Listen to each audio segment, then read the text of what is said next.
Do you remember Lily, the AT&T girl? She also had a big thing where she was trying to play Squirrel Girl. I think she did actually play her in a pilot. But she had a nice little run as the AT&T girl, and a lot of people liked her. Notably, because of some large assets that she has. She drew a lot of male attention. And I think there's a couple of reasons for that. For one, she's very cute, and she's built well, and she kind of played a wholesome character. I always thought that this was a wholesome character. And, naturally, pretty young girl. She got a lot of male attention. And she had a little bit of a break from it. She got very upset and called people out because they were sexualizing her. They liked what they saw, and there was pictures of people zooming in on her and stuff like that. I don't think you should tag the people and send that to them. That's a little much, but you can't stop people from appreciating the beauty of a woman. Well, she denounced it, and then she started dressing a little bit more covered up.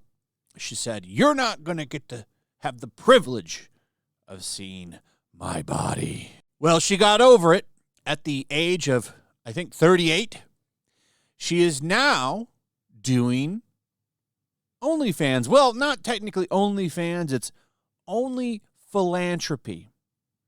Only philanthropy. So after years of building herself up as someone that you should respect for her talent, not the way she looks, she is now using her looks to raise $500,000 for philanthropy. She's doing some charity, showing the only way that she has any value to do anything is by showing her body. Very, very strong and powerful, which is what she calls this. I think for you to show strong and powerful fundraising here would be for you to do it without showing your body. So you're saying the only way you can get it done is by showing your body after building yourself up as a wholesome woman. I just find it funny. And I find the juggling that she does over this very, very hilarious. Just bending over backwards to try to justify this and how it's not hypocritical. I knew that my fan base was responsive to this type of content. I see the difference in what happens when I post a photo with text as opposed to a picture of my face. Also, when I was doing Cameo, I was getting more requests than I could handle, so I knew that there would be a supply-demand issue there. I thought, what if I do one photo shoot and that would be enough to fulfill the demand? I didn't know that the success would happen. In Bridget's case, I figured I'm definitely going to contribute personally, but what else do I have access to? And what I have access to are these fans and followers online. So after saying, hey, stop looking at my boobs, now she wants you to look at them. Hey, look at these. In fact, pay me some money. Now, what I find really funny, okay, and I'm not going to go through all this. I want to get to the part where she justifies showing her ass. But what I find really funny here is how she talks about all of this experience that she has running nonprofits and doing charity and stuff like that. But if you're so good at it, why didn't you do something else to raise money?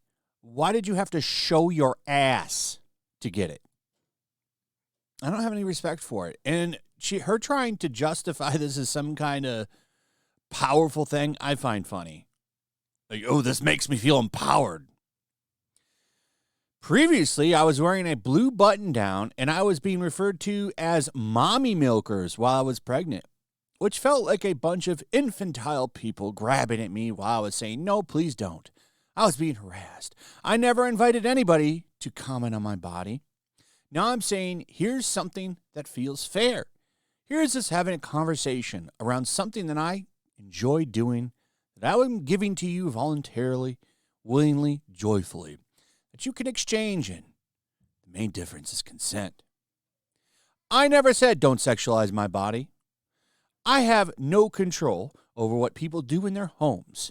What I previously said was, I don't feel safe.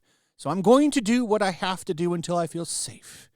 Here we are many years later, and I actually feel not just safe, but I also feel incredibly powerful in changing this exchange into not being a visual for thousands of grubby men grabbing at my body, but rather me granting them access to something that I feel safe and good giving them.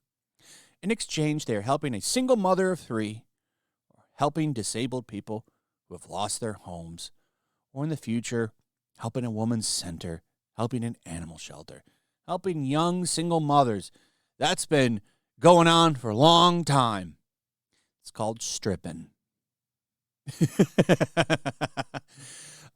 This whole push, it's actually really powerful to do this. And by the way, all the grubby men that you're talking about here, these are the same people that are looking at these pictures. Goonin is goonin.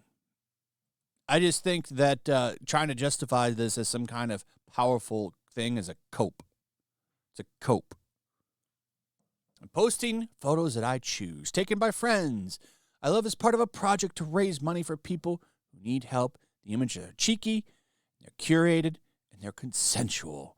They're part of an experiment about what happens when we take the male gaze and turn it into something useful.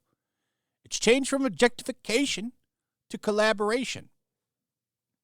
I think all this shit leads to more and more porn addiction, which definitely leads to more objectification and sexualization of women and dehumanizing them if you want to go that route.